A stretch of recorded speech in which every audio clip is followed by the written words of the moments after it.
The Guru is live. Good morning. Well, technical difficulties always seem to happen in the morning, right at the moment of going live. So anyway, here we go. We have a great topic today. The topic is love letters. How can you not like the topic of love letters? Now, for those that are already confused about love letters, what do we really mean by love letters? Because we're not talking about the love letters that you're writing to the love of your life. Those wonderful poetic terms, those wonderful poetic phrases that you send over to the one that you are in absolute love with. We're talking about love letters when you're buying a house. And love letters when you're buying a house, these happen all the time. The topic of love letters is fantastic. They've been around for decades. Probably as long as real estate has been around, people have been writing letters to demonstrate their love to the seller of how they will treat and how they will love the house that they're getting ready to buy. You would think that something like this is absolutely qualified, is absolutely in order, and why wouldn't we be doing it? So before we get into that, I want to talk about liking the page. Hit that like button, make a comment. What do you think about love letters? Give me a comment about love letters. Do you think that they have worked well in the past? Do you think that this is something that we should still be allowed to do? By the way, just so I can get it out there, we can't do them anymore. But we'll get further into that. Let's sip some coffee this morning. We're having all kinds of tech difficulties this morning, but I hope your morning is going smooth as silk. Okay, I've got my coffee this morning. We're settling in, and let's talk about why were love letters ever written on a house? Because you have this family and they want this house. They've made an offer. So why were they ever written? Well, it's quite simple. But let's dig into it a little. They were written because the family buying the house was in a competitive offer situation. If you're in a single offer, and you know it, a single offer to a seller, you're the only one around, you wouldn't do it. There would be no need in doing it. You would simply make your offer and wait for it to come about. But that's not why they're written. They're written during competitive market times to demonstrate to the seller your family love and how you plan to treat their loved home that they have been in for years. And this is supposed to really turn the table and impact the seller emotionally. So why did they work? So we know now why they were written. They're written during competitive times. But why do they work? Now we have to think now about love letters to the love of your life. So let's go and put all that together. So you're writing this letter to the love of your life. Maybe she's soon to be or he's soon to be your fiance. You've been dating for a while and you're writing these little love notes back and forth. You are trying to elicit from them an emotional response that makes them long for you, that makes them want you to be there. Okay, now that same kind of thing, that same kind of concept is in love letters about houses to the seller. They work for a very simple reason, because they elicit an emotional response. They elicit an emotional response from the seller, which is the goal, is to get them on board. I would love to see from you in your comments about this, that, how have they worked for you? How in the past in the past have you treated love letters? This is such a great topic. Now, by the way, I haven't even went over this morning, but Oregon, as of January 1, has gotten rid of love letters. They are out the door. Well, about half the states have ruled against these things. But no matter about the other states, Oregon has ruled against love letters. The National Association of Realtors wants them gone nationally. So why are they gone? What's going on here? We have people controlling who we're going to love and what we're going to love and what we can write about. What is going on in real estate? Why are they gone? Why are they gone? Well, let's uncover the dirt that sits behind love letters. It's all about, come on, you know this. It's really all about the dirt, the little dirty scheme that sits behind love letters. It's not the same kind of scheme, by the way, sitting behind the letters that go between you and your fiance. It's not that. Those are likely to be true emotions. The little dirty scheme sitting behind love letters to a house is, these aren't to tell the truth documents. There's nobody out there saying, is that document true? Nobody's testing the waters on the truth and veracity of this. There is no court of love letter to say, well, is your love letter actually true? No, we don't even know if they're ever true. One would think that sure, people are writing true things. Or that some of these letters, since they're just simply a letter, and there's no document of statement of truth going on here, who knows what they are? They likely include embellishments at least. We'll love the house more than you. Well, you know that, of course, that's an embellishment. You would have no idea that's simply to elicit an emotional response. But why are they gone? We haven't dealt with that yet.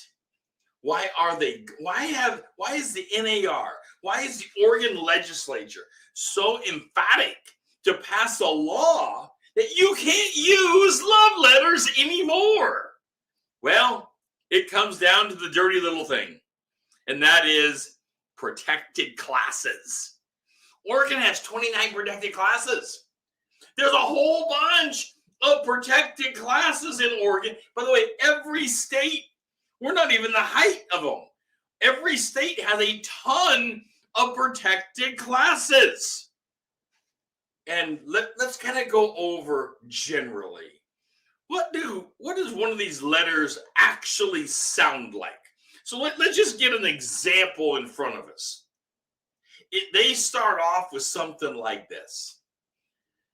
To the seller. My disabled husband and I loved walking through your home, and our 3 children have already picked out their bedrooms. We are so excited as a family to be near the schools and our church that we will have such a wonderful life and respect your home, and it gives room enough for my veteran father to live in the extra bedroom. Now, I'm yet 4 or 5 sentences in to what would be a standard love letter.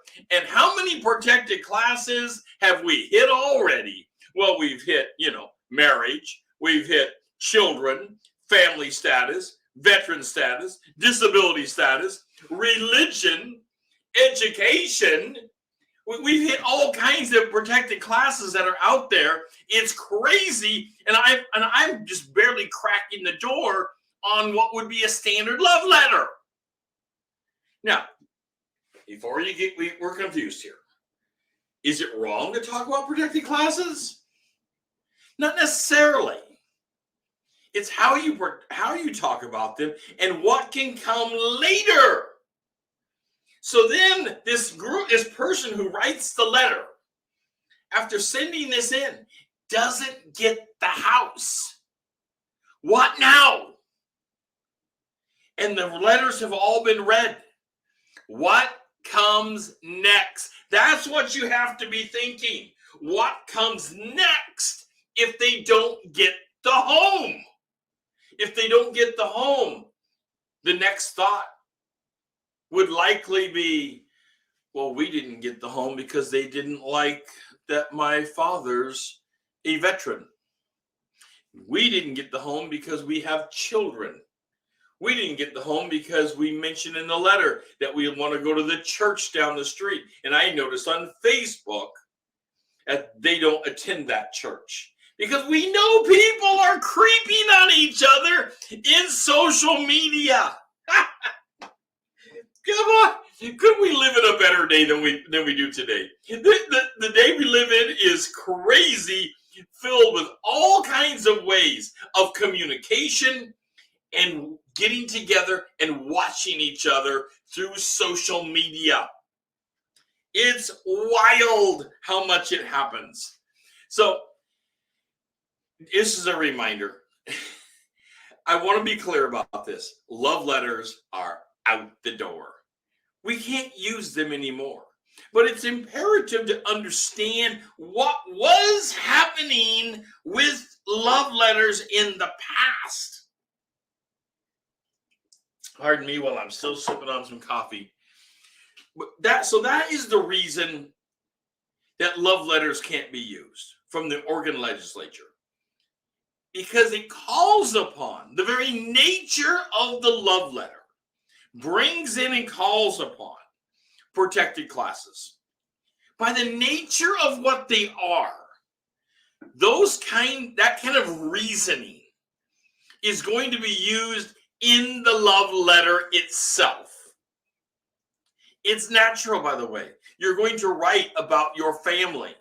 It's natural to say in the love letter how you are connected to the community.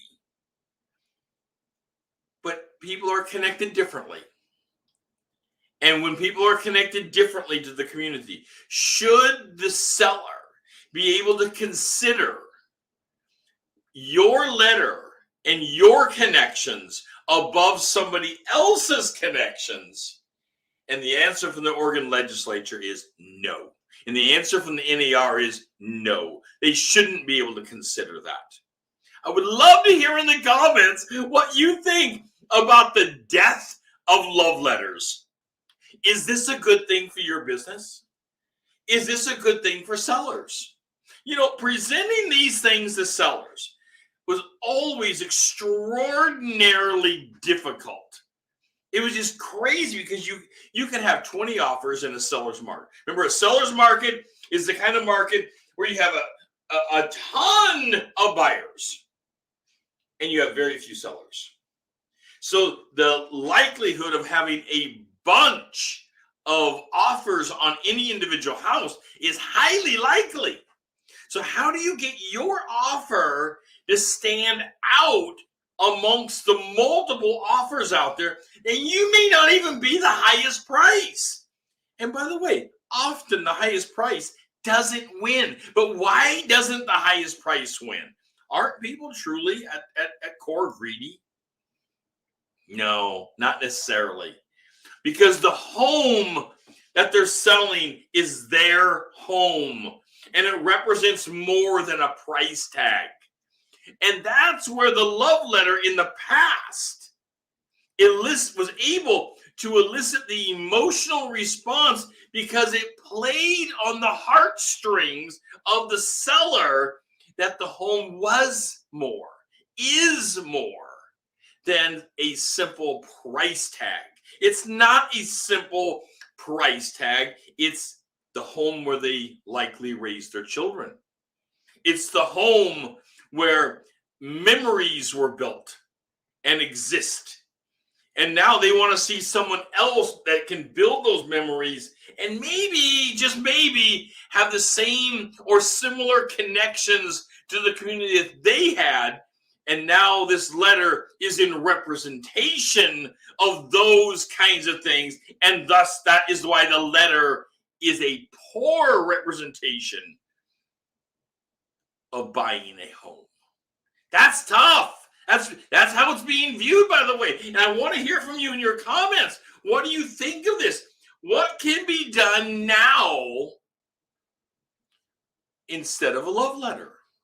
How do we sweeten the offer instead of using a love letter? How do we sweeten the offer? Well, it's not going to be done through a love letter. It's simply out. We can't use that product anymore, so we are going to use something else instead of a love letter. We're going to use the offer process, and we can sweeten an offer in lots of ways. We can sweeten an offer by shortening timelines. Now, what you don't want to do is you don't want to go and hide the love letter principles inside the offer. That would be a violation of the concept of what they're trying to stop. Don't do that. There's so many better ways to sweeten the offer and stay away from the love letter. So we know why they were written. We know why they worked. And now we know why they're gone. Those are important things to think about and understand from the past. They were written to elicit a response, an emotional response. That's why they were written. They worked because they did elicit a response. They did make a connection, and they made similar connections in the community to what the seller already had. That's what they're hoping. And they're trying to bind them to the buyer. Why are they gone? Because those kinds of things often bring in the protected classes of organ, and we simply don't allow it. However, I would like to hear from you. How is this impacting your business? Where are you going to go with this? How are you going to, if you are primarily a buyer's agent that has used in the past love letters, how are you going to overcome now that we are into the law of you can't use them? We're a month in. It started January 1. You can't use them anymore. Well, with them gone, this changes the landscape. If this was one of the tools that you were using in your pocket. But now what we need to do is put another tool in your pocket that you can use. Instead of protected classes in a love letter, instead of letters being passed back and forth outside of the contract, which, by the way, contractually, as an attorney, were always a problem. It was always a problem to be passing these things back and forth because you could be including terms that had to be found and put back into the contract. Problematic for sure. No question. But what else can we do? Well, we can deal with timelines. You can have pre-approvals that shorten the timelines and sweeten the offer.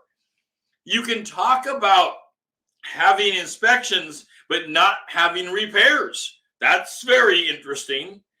Always guarding yourself to a fair deal. Don't give away your ability to negotiate the items. Now, I just did a training on negotiation tactics of the items themselves. Never want to give away your position. Great book on negotiation by Robert Urey. It's U-R-Y, Robert Urey. Getting to Yes and Getting Past No. 2 books. One, Getting to Yes. The second one, Getting Past No. Fantastic products on negotiation and how you move people mentally away from just saying no, because you dig behind the scenes and you find the motivation, which of course is what the love letters were trying to get around. They were trying to go deeper into an emotional response. But what we need to do is not go to that emotional response necessarily. We need to go to the factual response and find out what would make you sell this house. Is it a timeline? Are you trying to get out of here? Do you need time after the sale? Because you can plan for that in the offer. If you can ask the other side, does your seller need time in the home? Well, pre-plan for that in the offer process, that you're going to give them back some time, because some people need to sell first before they're out. Maybe they need the money. You know, most lending products allow for up to 60 days before possession has to be taken.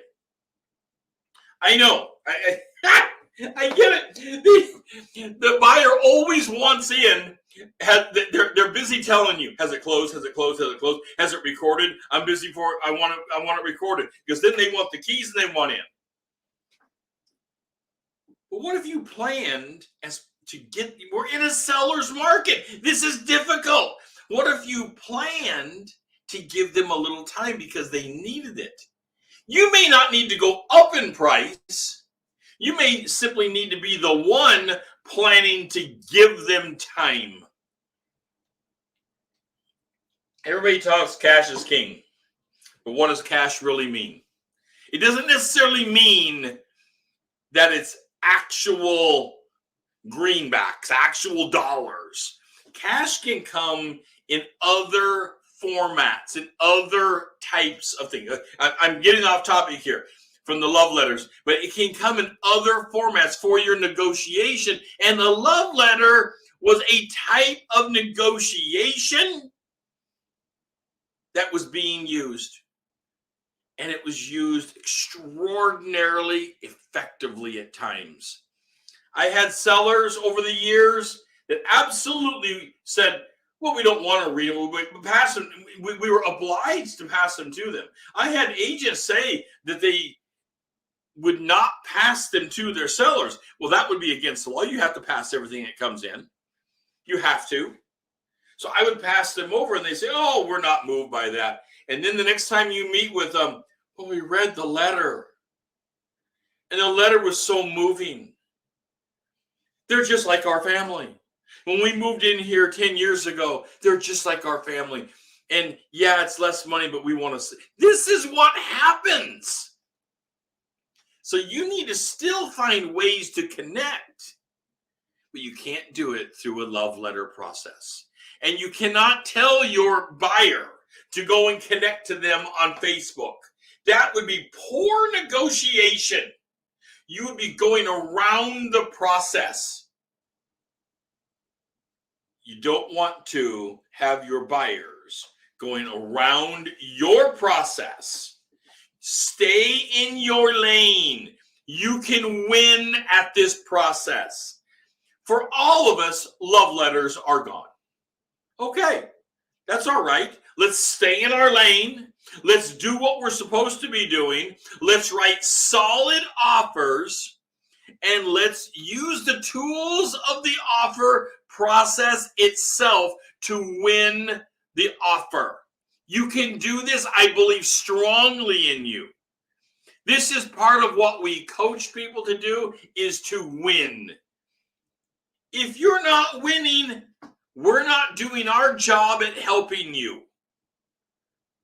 You need to be winning now, nobody's going to win all the offers. No, I don't care how good you are. Nobody's going to win them all. That's why love letters were used, to try to help to win, but we can't use that anymore.